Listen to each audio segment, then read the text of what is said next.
This morning I answered a question in my mastermind group about increasing revenue, and I gave 10 tips to my guys on increasing the revenue in their business. If you're in business, I'm going to share 2 of them right here, right now. Ready? The first thing that you want to do is have a flywheel in your business. And what a flywheel in your business does is this. It ensures that every new customer that you get increases the experience for the rest of the customers. So take an example that you will remember. It's so recent, is Uber. Who remembers when Uber first came and you call up the app and say, I want to go someplace, and it took like fucking 20 minutes for someone to show up, and the service was shit at that point, right?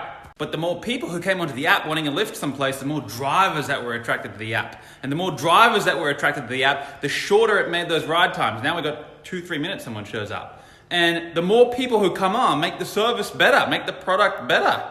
The way that many of you can build in a flywheel effect, the way that I've done it myself, is build communities, online communities. How much do they cost?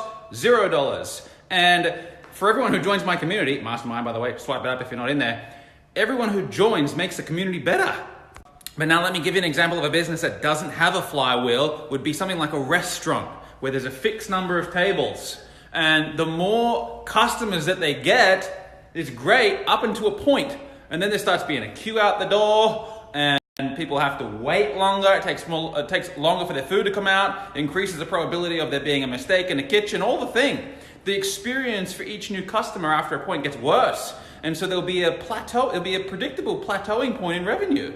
The second strategy that I want to share today that you want to put into your business is what I call the new and novel strategy. And it goes like this. Every 4 months, or you could do it more often, every 4 months at least, you want to add something new and novel to your product.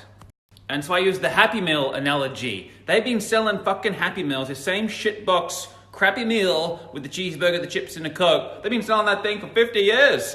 And it's the same shitty meal, but every 3 months or every month or every week, they got a new toy. And so the kid wants to collect all the toys, and they got to get the Toy Story, I got to get the fucking line, all the thing. They got to get all the toys. So you want to do that with your products. You build your Happy Meal, and if you build it well, it'll stand the test of time, but you want to add something new and novel to it regularly. And another great example of this is the Monopoly empire. You know, like the board game Monopoly? They created an original, it was a banger, and every bloody other month, it seems, they got a new version of it. The Simpsons, the Harry Potter, the Game of Thrones, Lord of the Rings, they got the different versions of it, right? And so you want to follow in their footsteps and do the same thing. You want to create a masterpiece, your core offer that stands the test of time, but then you want to add new and novel, something spicy to it, something flavorsome every quarter. And the way that I do it, by the way, in my mastermind is my monthly masterclass. If you noticed, if you've been following along for the last 9 months now, you've been noticing every single month we're doing something new, something novel, something exciting, covering a new area of life. And every single month I can go out with a new message and get new people. And it's been extremely successful and extremely fulfilling and rewarding and amazing and fucking golly gosh. I love it. I'm going to get back to work now. Module 5 of Personal Branding Month will be live in the next few hours. If you're in the group, see you there.